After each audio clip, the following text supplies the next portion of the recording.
Friends, mega హీరోల అభిమానులు మొదటిసారి ఈ ఛానల్ను చూస్తున్నట్లయితే ఈ ఛానల్ను సబ్స్క్రైబ్ చేసుకోవాలని కోరుకుంటున్నాను.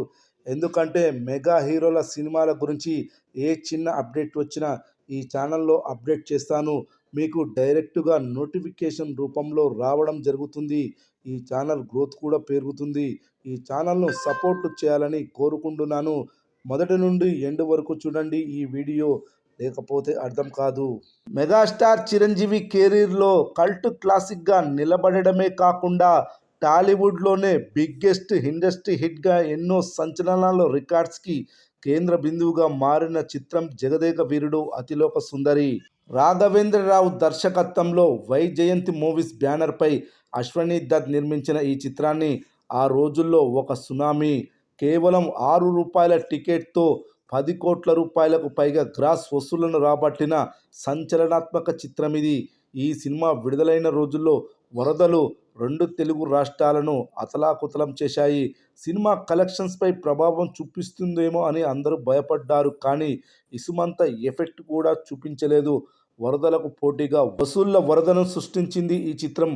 అలాంటి సినిమా రేపు ప్రపంచవ్యాప్తంగా గ్రాండ్గా మరోసారి రిలీజ్ కానుంది. ఈ సినిమా ప్రింట్ని సంపాదించడానికి నిర్మాతలు చాలా గట్టి ప్రయత్నాలే చేశారట. రాష్ట్రం మొత్తం జల్లెడ వేసిన ప్రింట్కి సంబంధించిన నెగిటివ్ దొరకలేదు. అలా 3 ఏళ్ల పాటు వెతకగా విజయవాడలోని ఒక థియేటర్లో దొరికిందట. ఆ ప్రింట్ బాగా చెడిపోయింది. దానిని తీసుకుని డిజిటల్లోకి మార్చడానికి ఎంతో ఖర్చు అయిందట. అలా డిజిటల్గా మార్చిన ఈ చిత్రాన్ని 4Kకి అప్డేట్ చేయడమే కాకుండా 3Dలోకి కూడా మార్చారు. రేపు ఈ చిత్రం 2D మరియు 3Dలో కూడా విడుదల కానుంది. అన్ని ప్రాంతాల్లో అడ్వాన్స్ బుకింగ్స్ ప్రారంభించగా 3D వర్షన్కి అద్భుతమైన రెస్పాన్స్ వచ్చింది. ఓవర్సీస్లో ఈ చిత్రం అడ్వాన్స్ బుకింగ్స్లో టికెట్స్ హాట్ కేక్స్ లాగా అమ్ముడుపోతున్నాయి. ఇలా టికెట్స్ అమ్ముడుపోతున్న స్క్రీన్ షాట్ని అభిమానులు సోషల్ మీడియాలో షేర్ చేస్తూ వివరిస్తున్నారు. ఈ సినిమా ఈ రోజు వరకు అక్షరాల ₹1 కోటి గ్రాస్ అడ్వాన్స్ బుకింగ్స్ ద్వారానే వసూలు చేసింది.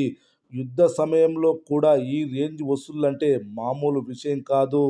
ట్రెండ్ని బట్టి ఈ సినిమా మొదటి రోజు కలెక్షన్స్ అంచనా వేయవచ్చు. బుకింగ్స్ భారీగానే జరుగుతున్నాయి.